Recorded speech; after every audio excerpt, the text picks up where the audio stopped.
lovely to be together and to worship together on this Sunday. My name's Mike, and we're all in lively spirits today, aren't we? This is good. Always slightly harder to keep talking though, but really good to have you here. Special warm welcome to you if it's your first time at St. Matt's. We love having you guys with us, whether you're just visiting for the day or whether you've come in, just been walking past and coming off the street, or someone's invited you. You are so welcome. And today, after our time as church together, we're going to be having our annual meeting. Those of you on our electoral roll know about that, and it's a chance to vote in for our council, for our church wardens, to have a bit of a review of the year. And this service, really, to go with that, as we've often done in the past, is a Vision and Gift Sunday. We do this a few times a year to pause and to review and to refocus ourselves. The two go together because, of course, vision also costs. It costs in our time and energy and effort, and each of us discerning what God is calling us to within the family of the church and out there in all the different things that we're doing. It also costs money. Our lives generally cost money, but running a church costs money, but also looking to the future and saying, where is God calling us into different areas of ministry and life and things that we want to do. There's always money involved, isn't it? And part of church life and part of discipleship is also each of us reviewing every so often our own giving, our own contribution into the life of the church as well. So we're going to be having an opportunity to do that at the end of the service, sort of as part of our time of response. Hopefully people have just been niftily handing out some pledge forms, which will be a chance to think for each of us, what is it that God might be calling me to in this next season to give into the life of this church family. So really, vision is about talking about our purpose as a church. And St. Matt's, as we've often reminded ourselves, exists to join in with the vision to see the evangelization of the nations, the revitalization of the church, and the transformation of society. It's slightly long-winded and sounds hard to get your head around, but in other words, we want everyone to experience a life-giving relationship with Jesus, and for that relationship to impact every area of their lives and the world around them. Faith is always done on a journey. We're all on a journey, aren't we? And it's good to remember the journey that this church has been on. It's at this point in the year that often our previous vicar, Ollie, would have reminded us of the story of St. Matt's being planted into this church, which has obviously been here for a lot longer, since 1887. But 6 years ago, just over 6 years ago, being planted here and launched into this place. And the verse which inspired the planting of St. Matt's that Ollie and Ali had been reflecting on for months before, but came to realize was the sort of motto verse of this city. The name of the Lord is a strong tower. The righteous run into it and they are saved. It's a verse which is inscribed over many of the public places in our city, over the Tamar Bridge, the Guildhall, the county and magistrates' courts, many of the road signs and clubs in the city. And this church, in many ways, exists because we want to see the truth of that verse made known for every person that needs to hear it. Faith is done on a journey.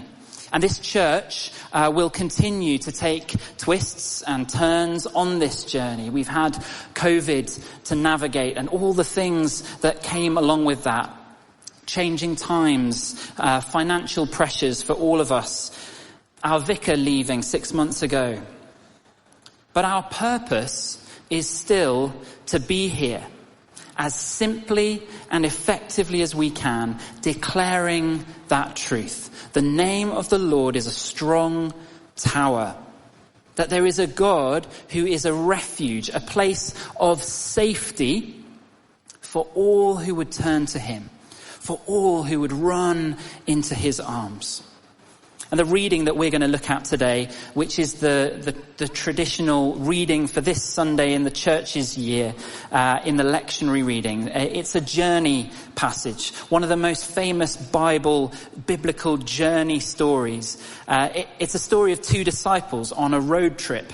They're trying to make sense of what's happened in the aftermath of Easter weekend. Jesus has died, and the stories that they've begun to hear about what happened next. And they're walking out of the city, away from the action. They're leaving, they're downcast, they're confused. Perhaps they think it's all over. The vision that they had seemed literally to perish. But as we'll see, they encounter someone who can make sense of everything that has happened. They meet Jesus, and it sends them running back in the other direction, ready to go again. And the point, I think, for us is this. On our journey of life and our journey as a church, as Jesus comes alongside us and we walk with him and we walk alongside each other, it will point us in the direction that he's calling us to, the direction God wants for us to make a difference in our own lives, in the lives of the people around us, and into the city that we live in. So we're going to read that story. It's in Luke chapter 24, starting at verse 13. So if you've got Bibles, you want to get one out, go for it, or on your phone. It's always nice to be able to go back to it later. But as always, it'll come up on the screens as well. So Luke chapter 4, verse 13 onwards. Now that same day, two of them were going to a village called Emmaus, about 7 miles from Jerusalem. They were talking with each other about everything that had happened. As they talked and discussed these things with each other, Jesus himself came up and walked along with them. But they were kept from recognizing him. He asked them, "What are you discussing together as you walk along?" And they stood still, their faces downcast. One of them, named Cleopas, asked him, "Are you only a visitor to Jerusalem and do not know the things that have happened there in these days?" "What things?" he asked. "About Jesus of Nazareth," they replied. He was a prophet, powerful in word and deed before God and all the people. The chief priests and our rulers handed him over to be sentenced to death, and they crucified him. But we had hoped that he was the one who was going to redeem Israel. And what is more, it's the third day since all this took place. In addition, some of our women amazed us. They went to the tomb early in the morning, but they didn't find his body. They came and told us they'd seen a vision of angels who'd said he was alive. Then some of our companions went to the tomb and found it just as the women had said. But him they didn't see. He said to them, "How foolish you are, and how slow of heart to believe all that the prophets had spoken. Did not the Christ have to suffer these things and then enter his glory?" And beginning with Moses and all the prophets, he explained to them what was said in all the scriptures concerning himself. As they approached the village to which they were going, Jesus acted as if he was going further, but they urged him strongly, "Stay with us, for it's nearly evening, the day is almost over." So he went in to stay with them. And when he was at the table with them, he took bread, he gave thanks, he broke it, and he began to give it to them. Then their eyes were opened and they recognized him, and he disappeared from their sight. They asked each other, "Were not our hearts burning within us while he talked with us on the road and opened the scriptures to us?" They got up. They returned at once to Jerusalem. There they found the 11 and those who were with them assembled together and saying, "It is true, the Lord has risen and has appeared to Simon." Then the two told what had happened on the way and how Jesus was recognized by them when he broke the bread. This is the word of the Lord. Thanks be to God.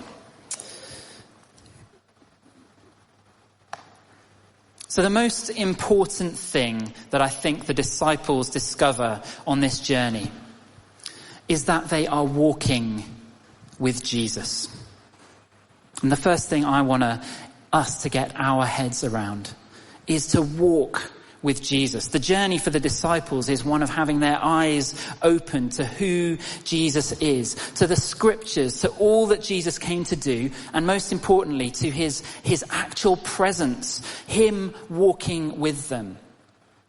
They start the story confused and sad. Of course, Jesus has died, and Jesus sort of plays along. What are you chatting about? What's going on? They reply, are you the only one who does not know the things that have happened here? I think it's a sort of lovely, ironic moment, because the truth, of course, is that Jesus, the one talking to them, is the only one who really does know what has happened and what it was all about. Maybe you've found yourself asking this question before. God, are you the only one who doesn't know what's going on here?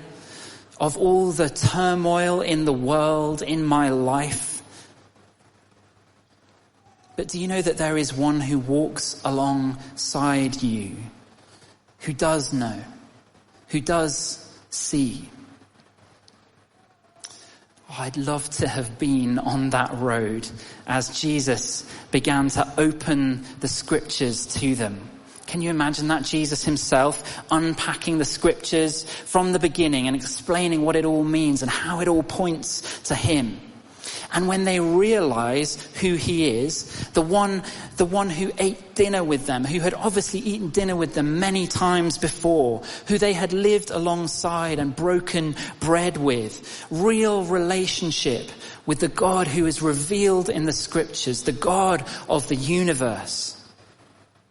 And part of our church's vision, the vision of our church, is that we simply want everyone to have the opportunity to know that God, to experience Jesus and enter into relationship with him, and to learn how to sustain that faith in both our own lives and as we gather together here.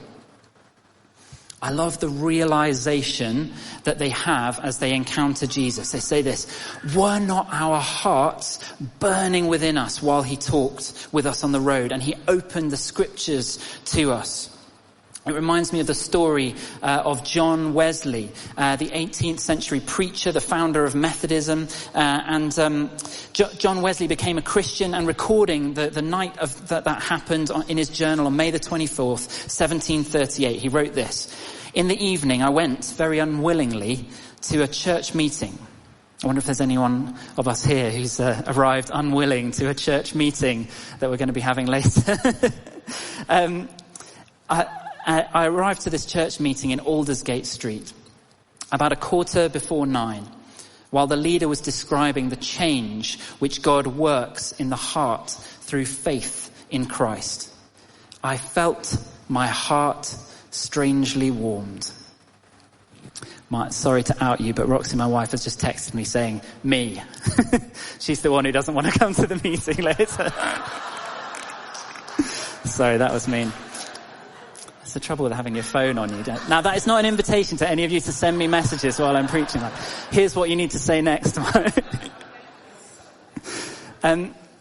Just as the disciples' hearts burned on the road to Emmaus, the warming of God's Spirit, which John Wesley experienced on that night, marked the beginning of a fire which started in his heart and went on to empower him for his work and mission. I think there's something like 70 million Methodists in the world today. In fact, Love Southwest, we're going to be meeting in Methodist Central Hall down the road to us, that beautiful building, gathering together to worship. Still going all these years later, and so many people who came to faith through him and through that movement. So we want to be a people who walk with Jesus. And if you don't know Jesus this morning, we would love to be a place that helps you to get to know Jesus. Whatever the stage of journey you're on, it's the best thing that you can do in your life. But for all of us, We want to be people who make space for God ourselves in our own lives, whatever you want to call it, devotional time, quiet time to dig into the scriptures for ourselves, to journal, to pray. I like the thing Sarah Yardley, when she came to speak last time, said, put a date in to go and have a coffee with Jesus. Just time, space, to meet with God in our own lives. Particularly, I think there's a call on us at the moment, and this came out in the story, didn't it? To get back into the scriptures, to get back to basics and to allow God to transform our hearts through them. Time with God on our own, carving out that God time in our lives. Secondly, committing to church on Sunday, whether it's here or somewhere else in the city or wherever you live or come from.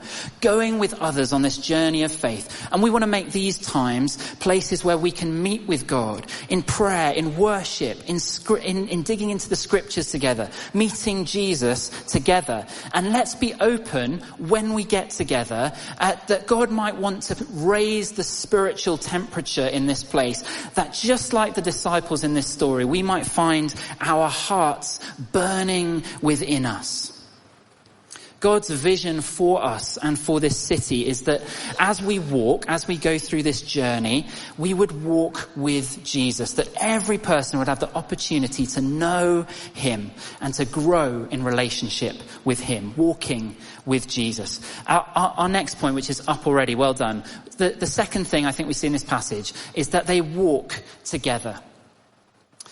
Now that same day, two of them were going to a village called Emmaus. They were talking with each other about everything that had happened.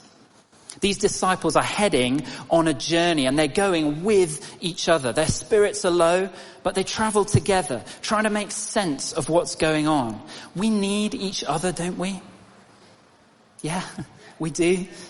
The church is always meant to grow, but we need to keep that family dynamic. We're created for community. Church is not an individual place.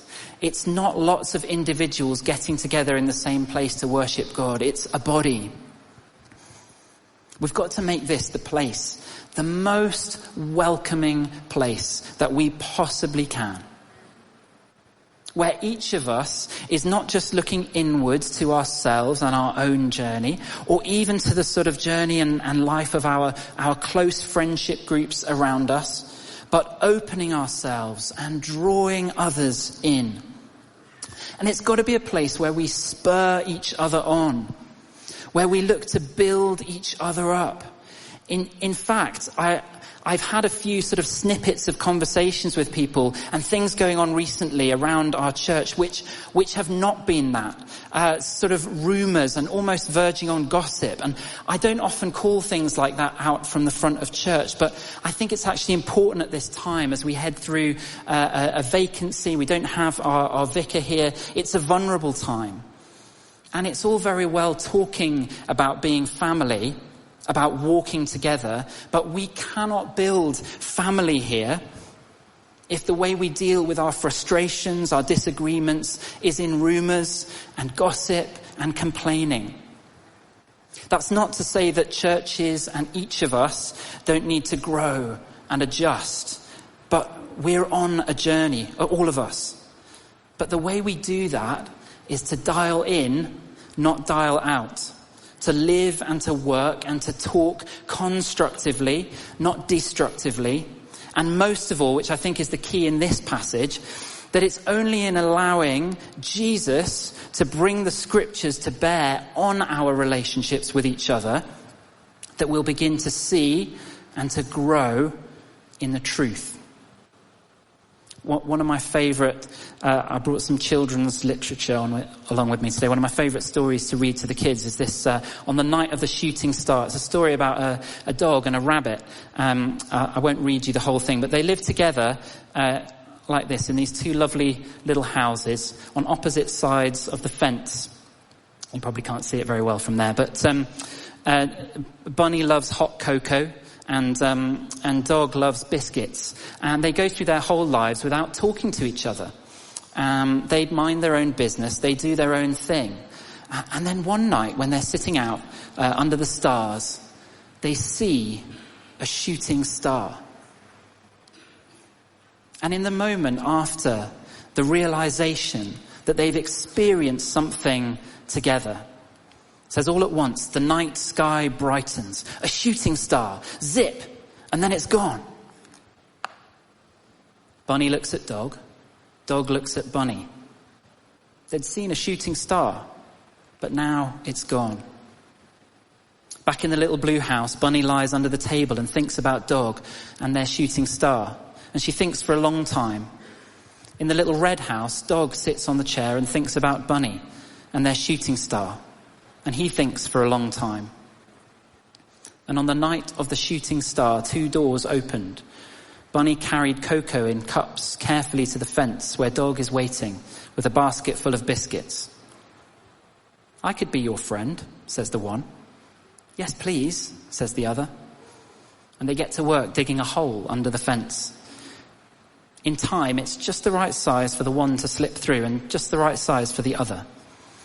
The cocoa is hot, the biscuits sublime. They had seen a shooting star, and now it was gone. But for the rest of their days and nights, Bunny and Dog are exceptional friends. Isn't that nice? It's good, isn't it? I love that. Should have become a children's storyteller, right? It's in their shared experience of something profound and sublime and incredible that their friendship and unity grow. Let's be people who, as we experience Jesus together, and as we bring, as the disciples did in this passage, as Jesus brings the scriptures to bear on our relationships, that we would be people who love and prefer each other, who commit to each other, who grow in closeness, but who are also welcoming and open, a family of families. And one of the best ways, as Hannah said earlier, one of the best ways to do that intentionally is to join in with our small groups or to start a small group, to commit to a group of people and to make that place family. We'll be launching our small groups over the next few weeks, and they provide a place for us to better connect with each other, to share life, to grow in faith.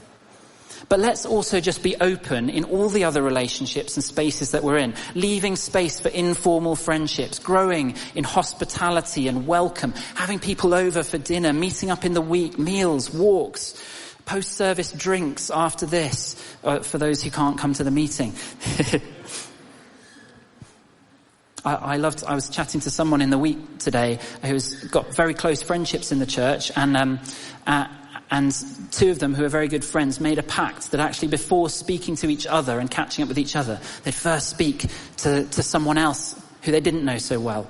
They'd first speak to someone who maybe was new, was the first time coming in here. Let's be the kind of people who do that, who make this place welcoming and community and fun and family. Walk with Jesus. Walk together, and finally, run to tell others. Verse 33 and 34 says, "They got up and they returned at once to Jerusalem." Immediately they realize what's happened. They recognize Jesus. They run to tell the others. There's an urgency to it. The journey they've taken all day over trudging all day to get to this place in Emmaus, they run back and they're there by nightfall because they're so excited. They're ready to share the good news.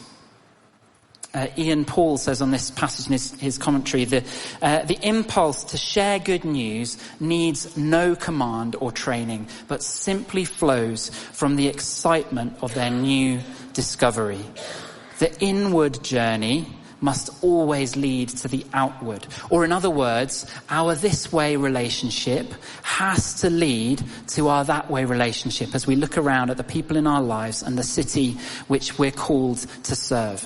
And we want this place to be a place that's raising up followers of Jesus who are able to share faith in normal, natural, down-to-earth and appropriate ways, ready to offer prayer and encouragement to family and friends and neighbours and course mates and anyone else we come into contact with. In fact, our next series over May and June, we're going to be looking at some of the story of the early church, particularly in Acts, and how the Spirit inspires his followers not just to create the family of the church, walking together, but to actually become a family on mission that's out there in the world, bringing the message and the love of God everywhere we go. I'm sorry for those of you who have shared this story before, I love seeing this happen in all the bizarre and wonderful ways that it happens within our community. I remember last term we had a student night in here. We'd been speaking about praying for each other and listening to God for each other. And one of our students, I'm going to mention him because he'll be fine with it, Alfie there at the back. He went out, and on his way home, he passed some people who were trying to break into a house, and obviously trusted him. He's like, they said they were breaking into their own house, so yeah, that's fine. They'd climbed on a bin and a fridge or something, and I think they'd forgotten their keys. And he said, "Do you want me to help you break into this house?" Which normally I wouldn't suggest is a good thing. And he came back here, and he got one of the church ladders. And I was like, I don't know if this is a good idea. Is it fine to help people break?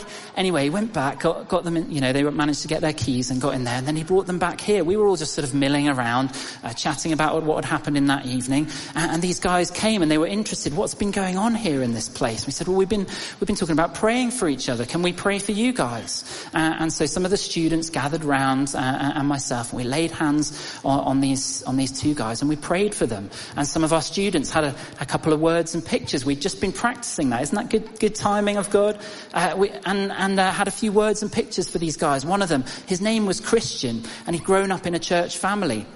And he'd not been to church since he was a teenager, and he's lived just on that road behind for this whole time and said, I've always wanted to go in. Now actually, in fact, I haven't seen him since then, but we were able to speak words of life and encouragement over him and his life that I hope are words that are sown in deep to him and will help him to come back into relationship with Jesus. Just little moments, a little moment of encounter, a little nudge to say, shall we pray for you? Let's be people who take those opportunities in our life. And we want to be a place where we as people make a difference with our lives, loving people, bringing light and love and peace, but most of all, sharing the news, the good news that we have heard, the only news that can really change people's lives, the news that they share, these disciples, as they head back to Jerusalem. Jesus is alive, and we've seen him with our own eyes. Jesus has risen. So let's be a place where we're walking with Jesus. Everyone knowing God and growing in relationship with him.